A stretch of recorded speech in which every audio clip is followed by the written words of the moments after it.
like an interactive class. So feel free to interrupt. Feel free to ask questions. Feel free to chime in with your own experiences. They did at least once. Once that I know of. So you wouldn't know. I'm sure. So anyway, so yeah, you don't necessarily just need to sit there and listen to me talk. I will if no one asks. These are all suggestions. I'll explain why I think they're good suggestions, but they're all suggestions. A couple of things about this. So, one, just so everyone's on the same page, you know how you get an elevation, right? 2 people every 6 months to decide whether or not it's going to happen to anyone. That's a different question. That's in my other class that probably took a simple day. So that can be a frustrating process. I get that. I understand. That being said, if you're walking the path, you know, it's something you should be prepared for. It might happen sooner than you think. It might happen later. But I think you should be giving some thought to what do you want that to look like. This is your 15 minutes of fame. What do you want that to look like? What do you want to have happen? So if you got a GOA at least, I think if you haven't started thinking about this, you should be starting. If you got a GOA level. So there's that. As much as you will prepare, and I ask all my aspirants to do this too, it may not happen the way you want it to, but at least you've given it some thought. So those are the reasons I think you definitely should take a look at this. I'm not going to just read this to you, but we'll talk about different things. A lot of so I do that in the second paragraph, say a lot of the talking I do in here is as if it's a performance. It is. It is a performance. Almost everything we do in the SE is a performance, one way or the other. But because it's a production, if you get the standard type of thing in an elevation, you're going to get called into court, and they're going to put you on vigil, and then you're going to probably sit a vigil somewhere, and then you'll be called back in court again and offered the elevation. Well, there's your three acts, right? Act 1, Act 2, where you have your vigil, Act 3, where you actually make your elevation. So there's a lot of the things that are similar to any kind of production that you can think about. So that's why I kind of use that phraseology and I talk about that. Let's talk about some of the elephants in the room, right? First rule of peerage is you're not allowed to talk about peerage, right? First rule of Fight Club. I think we've done a good job over the last several years of dispelling that. And if not, you're allowed to talk about it. You're allowed to want it. My phrase for that is, you're allowed to want cookies. You're not allowed to only want cookies. So you're allowed to say, yeah, I would like to be a laurel someday. I'd like to be a paladin someday, or whatever peerage you're striving for. Most, not all, but most have a belt. That's a public acknowledgement. Hey, I'm working with somebody to improve myself to be that thing. So yeah, you're allowed to want it. And I'm pretty good. Yeah. Okay. Yeah. It's about, so when I was striving, it was about, what I would say is I want to be worthy of the accolade. Because I want to do the work that I need to do in order to become the person that I need to be in order to embody the virtues of being a peer. Right? And my shorthand was be knightly. Obviously, I'm not going to be a knight, right? That requires a certain level of prowess on the heavy field that I don't have. But all peerages adhere to the knightly virtues, basically. So I did my very best to try and improve on being more and more knightly as my SCA career progressed, which was easy at first because it was very easy to make those leaps into being a better person, right? So don't say I want it. You got it's about being willing to put in the work. It's what a lot of people will look for. So I say in that first point, I'm pretty sure there are no peers who don't want to be peers. You can refuse. I don't know that I've ever seen it. I think I've heard it anecdotally, but you can say no. I don't want that. Now I have heard like beforehand, even someone who may be a dependent to someone else say, yeah, I'm just kind of here because I really like you, or you can offer me protection, or I want to learn from you, or whatever that is, but I don't want I don't want the fanfare. If you have some anxiety, maybe there's another reason, but that's fine. You can say no if it is offered to you. Again, I don't know that I've ever witnessed that happening, but they do actually say in court, to accept this, you can say no. It'll be a weird moment. Usually it's set before Yeah. you get to that point. Right? Generally, just like at a wedding, hopefully you figured it all out before you get to the I do part. But like your In Case of Peerage document can say, don't. Yeah, You exactly. give that to the people who you think are your advocates, and then they'll, because there's this thing called aspirational regret, right? There might not be a lot of people who say no, but there's a lot of people who say no after the fact, and they resign. Yep. And they quit. They say, I don't want this. I don't want the obligation. So just a measure of how old this document is. Number 2 doesn't apply anymore since I'm a double peer now. Been there for a while. Never going to happen to me. Why should I bother? Because it might happen. I have seen people who thought this is never going to be an honor that I'm going to get. I would like to be worthy of it, like Andreas is raising his hand and he said just previously. I'd like to be worthy of it. I'm on the path because I want to show myself or maybe others that there's value here, but I don't think it's ever going to happen. You don't know, it might. And like I said, if you have a GOA, I think you should be ready. And I think your advocate, assuming you've got a dependency relation or you can trust another peer really closely, should know what your desires are in case, because they're going to know before you do. In case that comes up, and they go, you know what, this person really needs this or doesn't want this, so that can be taken care of. If you're a GOA, peers are watching you. You may not know it. You may know it. Peers are not great at subtlety. I know when I was an apprentice, I basically became the dependence of the people I became because almost every event I went to, someone's trying to put a belt around me. So I'm like, okay, I better make that decision on purpose for myself ahead of time. So peers are going to be watching. So give some thought to it. All right. So that's enough of the preface. So what do we want to do here? I guess I want to just leave it to think about really what you want. So Do we have more handouts? one more. So what I've given some background, some documents at the end. You can make your own. And Mr. Skiley said she just recently redid a form that she likes to give to her aspirants. So she'll send that to me as well. Give some thought to what you want it to be about. So let's think about this in terms of what really it is. Like I said, I wrote this a lot like it's a presentation, it's a performance. Because it is. What is the elevation? It is a ceremony. In modern life, there's precious little change of age, coming of age kind of things, change of status things that we really go through, where our ancestors did a lot more often and more purposely. This is a public statement that you are no longer this thing, and you are now this thing.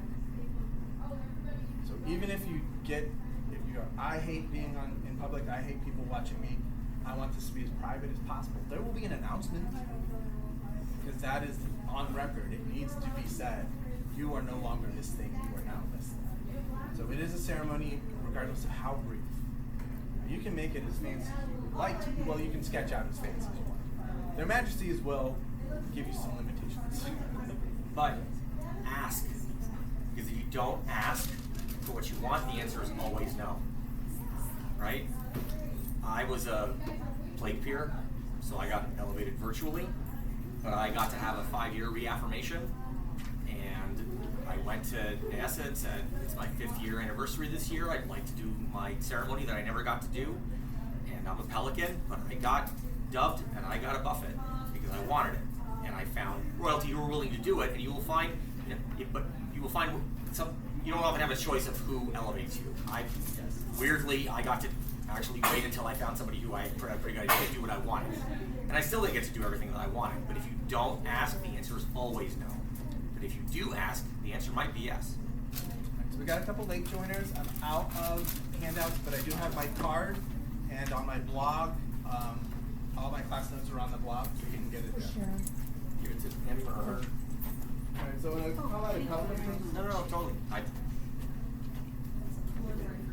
absolutely. Hey, you're late. By 6 minutes. I know you know how to do it, so we're good. Yeah. I already kind of beat the point to death, but I like how I wrote it here, so I want to just call attention to it. Sometimes the mistake, and rite of passage was the word I was thinking of. Sometimes the mistake is thinking that this is a private ceremony that happens to happen in public. It's the other way around. This is a public ceremony that sometimes happens to be private. So keep that in mind. Like I said, there's a public section to it, regardless of what happens. There's going to be an announcement. You've changed position. Sometimes this feels very intimate, and it's not unusual for peers to feel special fondness, and for royals to feel special fondness for those who they have elevated. There can be a bit of a disjoining of, we're really good friends, and before this all happened and doing it, and then you get away with, well, I don't need to practice that. I don't need to think about it. I would encourage you, yes, you still should give some thought to practicing it. I don't need to practice that name. I've said Andreas' name 100 times. Well, the one time that you're up in court and it really matters, you're going to fumble it and say it wrong. So, practice.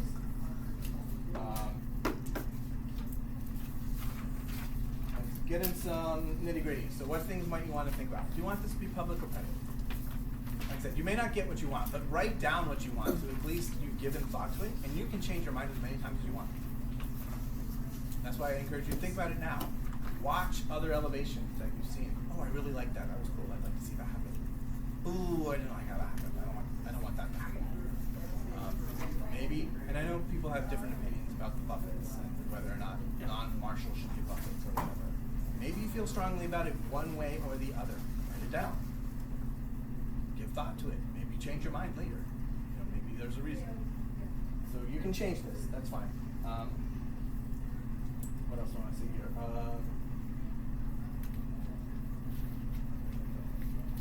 Make sure, if you don't have a dependency relationship with somebody, that's fine. But you probably know some peers that you trust. So once you've made this document, entrust it to them. Because like they're going to know whether this is going to happen. So at least you get some insight that your wishes are at least presented, even if you're not there to present them. Let's see. So think about, do you want a traditional or do you want to customize what's going to happen? Traditional ones, I think most of the ones we see in court most times are going to be fairly traditional. With the increasing number of peerages, I don't know how many speakers, if there'll be a cap, there might be at some point. There has been on certain rights. Right. And that's something that's up to their majesties often, especially if, you know what, we're going to be elevating 5 people in this court. I think Kelly and Lena limited 3 speakers. Yes. Right. Now your document, unless you've got some inside knowledge, you're not going to know who's going to. So just assume whatever. Ask for what you want. Right. If it becomes a standard that, hey, we've got 7 peerages now, pick 3, then you can use a table. I don't know. I'm just making up a number. There's also I wasn't populace. saying currently. I'm just saying in the future. You can also have populace. You can also have populace. Exactly. The populace are their own peerage. Some of the traditional parts of the ceremony vary by kingdom. So pay attention to what's happening in your kingdom and what that might look like and tailor appropriately. So a friend of mine from Eldermere sent me a document which is part of the back of here, some sketches. So some of the traditional parts is you get someone who's going to beg the boon. The order is generally called up and asked if this candidate is acceptable. The candidate's then called up and said, hey, what's going to happen? Then you get some speakers of some number. Sometimes there is returning of whatever regalia you may have had if you were dependent. That may be part of that ceremony, part of it somewhere else. Generally, there'll be oaths or promises made, and then the crown will go through the elevation spiel that's in the Book of Ceremonies, and then usually there's a call for new regalia for your new station. That's basically how, and then we have beautiful scrolls in this kingdom, so usually there's a scroll that's presented, and then the peer and the order are marched out and make a lot of noise in the back and forth. So that's kind of the basics of the traditional one, but you can write down what you want to have happen. My laurel ceremony, I customized a lot of it. I had a group of people. I looked up what happens for the guild orders in London, because my persona for my laurel side is much later, Elizabethan. So we mimicked that. So I had a bunch of my shire mates sweep brooms in front, and I was interpreting it as I was being elevated as the new guild master of the Guild of Brewers and Vintners. Worshipful comfort coming from Brewers and Vintners. Most times it's more traditional. Talk to some nice heralds too. One of the ones I remember a lot was Azrael's elevation to the Master of Defense a long time ago, because it was Midsummer Night's Dream, and so she was the Queen of the Fae, Azrael the Fae, being escorted in the court. Many hats, so many hats. Lots of hats and wings. That's something you can talk about too in your document. Like, some people are gonna be like, "Hey, I want to make you stuff." They may not say that to your face, but they want to know, can we make something for the person? Maybe Azrael liked hats. I don't know. Maybe she wanted a bunch of hats. Maybe it would have been nice if someone had talked to someone and said, "You know what? We've got the hat stuff covered. Maybe we could do something else instead." But the thing there is planning. Speakers. Go ahead and talk to your speakers ahead of time. You know what? If I'm ever elevated, will you speak for me? Maybe you'll identify some gaps. Like, wow, I don't really know any MODs. I'm not saying you should then, well, that's my purpose in life. I'm going to just go make friends with MODs. But you may go, oh, you know, I kind of know this one guy who's a person who's an MOD. They're in my group. I haven't really talked to them much. You get to know them a little better. They get to know you. And then you can ask that question of, yeah, if it comes up, would you speak for me? Another reason why you want to at least think about who your speakers might be in advance and what regalia you might want in advance is what happens if you get a drive-by. So a drive-by is where they don't put you on vigil for an extended period of time. Either they vigil you in the morning and they elevate you in the evening, or they don't even do that. They just elevate you. They just call you up and elevate you right there, as opposed to telling you in advance that you're going to get it. If you have not written this stuff down, nobody's going to know. But if you've written it down, then your advocate knows ahead of time. So even if it is a drive-by, they still will probably know a little in advance and can try to make some arrangements for you.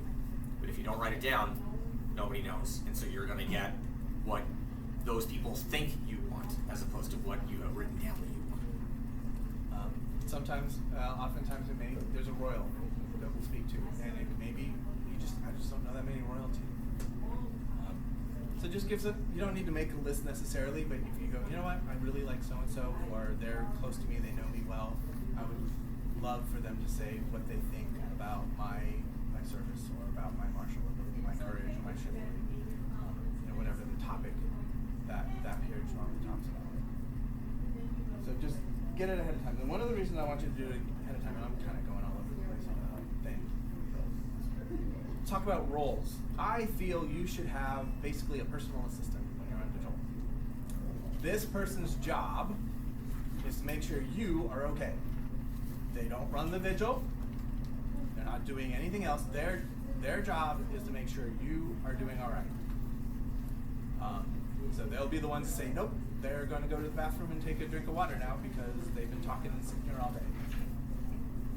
Now, if you want someone running the vigil, that's a different person. Great.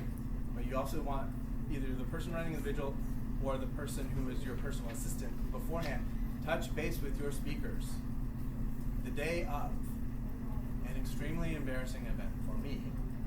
I was supposed to speak at somebody's elevation. I forgot. They called, is there a member of the populace who can speak for this person? And I'm sitting there as dumb as everybody else in the audience, looking around going, I wonder who that person's supposed to be.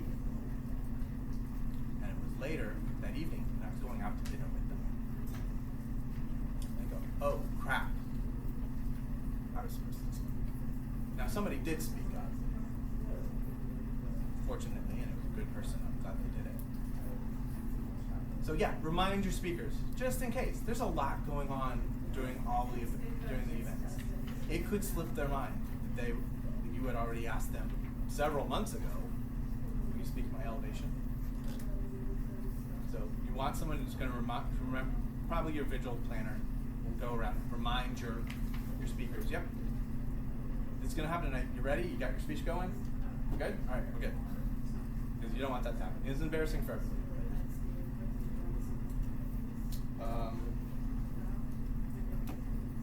What else do I want to say? You may want to have traditional.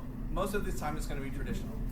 If you get a good crown, maybe you can do something a little different, a little wacky. Maybe instead of all of the peerages speaking, you have people representing the seasons speaking for you.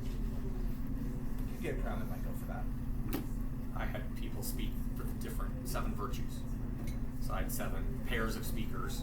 Each had 30 seconds per pair to speak, and they each spoke to a different virtue as opposed to specific peerages. So I would do 2 layouts in that case. Like, all right, here's the grand one that I really would love to do if I can get someone who's gonna play with me and let me do that. Versus, okay, if it ever happens, maybe their majesties are gonna go, yeah, you're gonna get 10 minutes in court, and you better stick to a fairly traditional layout because we got that down now. So have a secondary backup in case you want to come back. You can try a non-traditional one. Those are usually pretty fun.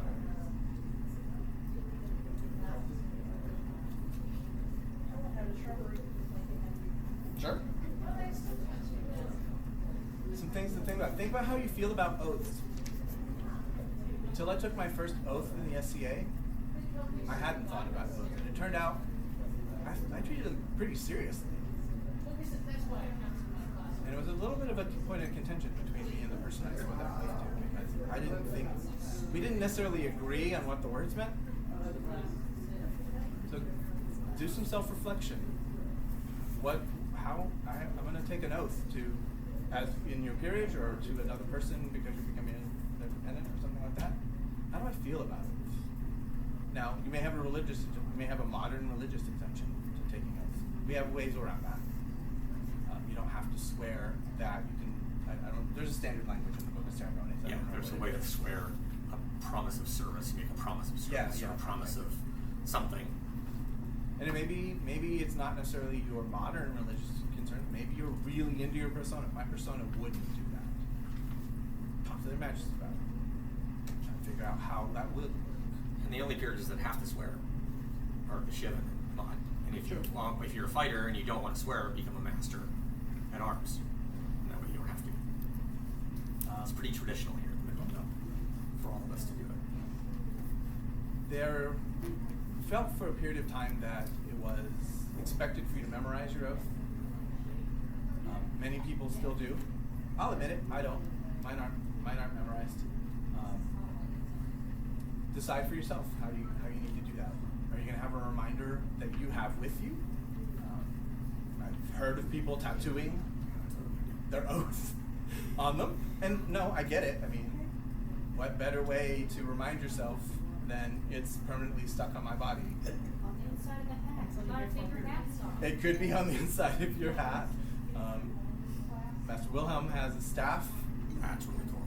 That has the Pelican Oath carved around it. Now, I don't think he twirls the staff around to remind himself what the words are, but it is a tangible reminder.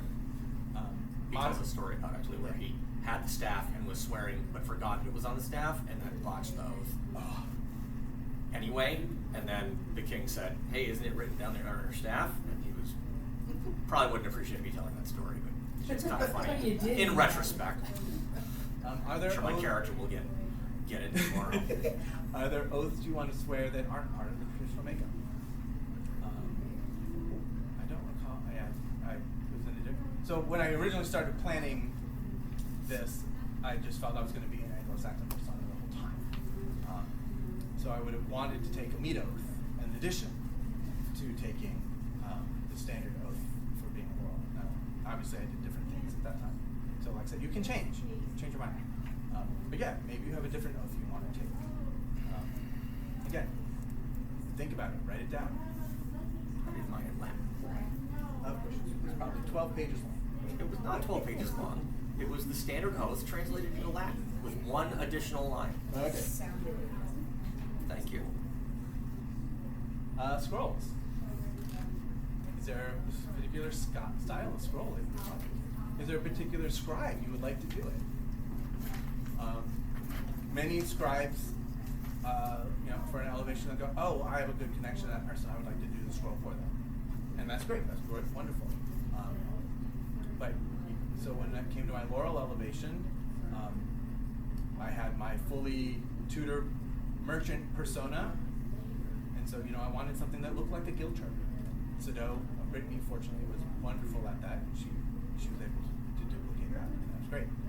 So yeah, maybe you wanted in a particular language, maybe you wanted to look a particular way.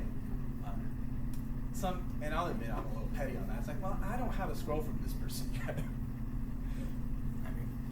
And That's what I did. I mean, it's fair. I said I want these people to do my scroll, and that's what happened.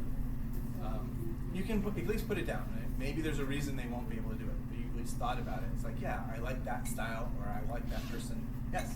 So if you're asking somebody to do this level of scroll for you, is it proper to offer them remuneration for the cost? Because they have a lot of gold, and gold is $4,000 an ounce now. Do you want me to speak as a scribe? I'll let you give you that in a second. First, I would say you are probably not approaching that scribe. You're writing it down in your document. You would like that this person do it. In terms of remuneration, go for it. It depends on the scribe. Saraswati and Wilhelm will not take money for any scroll that they do. However, if you provide the materials, a number of scribes will do it literally for materials cost. Some scribes, they do want money for it. It's a matter of you need to know the scribe and what they want. And it's just, like you say, get to know it ahead of time, because each scribe will be different. Generally speaking though, like, if you provide the materials, most scribes will literally do it for the materials. The other thing you can do is give a thank you. Yeah, thank right? you, Give because them that's something we something. usually don't get anyhow. gift. So. Your visual coordinator usually organizes this, and it's not you, right? So it's the person who's coordinating things for you. Usually, it's frequently your advocate, but not always. And so they'll do the communications. I did have one I was sort of a co-coordinator, and I'd written a scroll text, and we'd gotten confused on how many words per line, what that actually meant. And so she had given me a number of lines, and I'd written a number of lines, and then they said, well, wait, no, I meant handwritten lines, not lines on a piece of paper written on a computer. And so we purchased a larger piece of vellum so that it could get taken care of, because I wasn't about to let that Lottie, get for her edited. elevation, didn't have a scroll, but you wrote her a poem, and she went to me and went, hey, can you take his words and make me, it's not an official like Laurel scroll, but I made her art with his words on it. Yeah, I would say a good thing to do then on your document, if that's something you're going, yeah, I really like this scroll and I want every single letter gilded, etc. and so forth. Is make sure you're talking with, this is more or less assuming you have an advocate or you're in a dependent relationship. Make sure you're talking to your advocate like, I realize I'm asking for a lot with this, so as you approach the scribes, if there's going to be concern, maybe. It could also be a placeholder temporarily. Yeah, if you're in a situation like, I really want this and I got the money to throw around, write a budget number on there too. I don't care. Also, if you want something that's a non-traditional scroll. Yes, that's the great. So if you want something that matches your persona, or you really, Sid's doing a fan for me to go with my scroll this name. or you want someone to carve it all into a rock, other things like that. Eggshells. Catherine's is a metal weather vane. So The words are on either side of the weather vane. but this is all aspirational, right? You're writing down, this is what I really, Ask really for what you want. We'll get to the part where you're probably not going to get all of it. It's like Christmas. But at least what I want you to do is think about it. And I'm just giving other places of that you can be thinking about. So scroll, regalia, think about the regalia. Do you want that? Is there a particular persona that it should match? Particular time period? Particular colors? You're like, I look horrible in orange. I don't want anything that's orange. Whatever it might be. Do you want to modify something that you have? That's going to get tricky, right? Now someone's got to take it from you without you necessarily knowing how or why, and get it changed. But maybe, maybe this is a second peerage? You're like, yeah, like, I really like the one cloak I have, and if we can get the other parts of this thing on it, that would be great. And then, you know, someone accidentally spills something on it and has to take it to the dry cleaner. Yeah, I'll take it for you, sure. Yeah, you know, but anyway, so think about the regalia. What do you want? What do you want? Do you want 5 hats? Do you not want 5 hats? 5 hats. I referenced Azrael the Fae's elevation earlier, where I'm positive she received 5 hats in that. Okay, I'll stack them on I top have of each seen her other. go through a number of hats over the course of the event. Just Sure. swapping So out maybe she did different want 5 hats, but you know, Her hat had a unicorn on it, and the unicorn had a hat. but you can look at that. It's like, yeah, I think, and not everybody gets all the standard pieces of regalia. And maybe I don't want a cloak. I don't need a cloak. Can I get something else that has a regalia on it? I've got a really good pen in that medallion. What I really like is, you know, maybe I do want a hat, and I need a hat. I'd like a hat in this style because it'll match my persona. I see that a lot with captain maintenance, that they tend to get tailored to someone's persona or time period. So yeah, you may want to say, oh,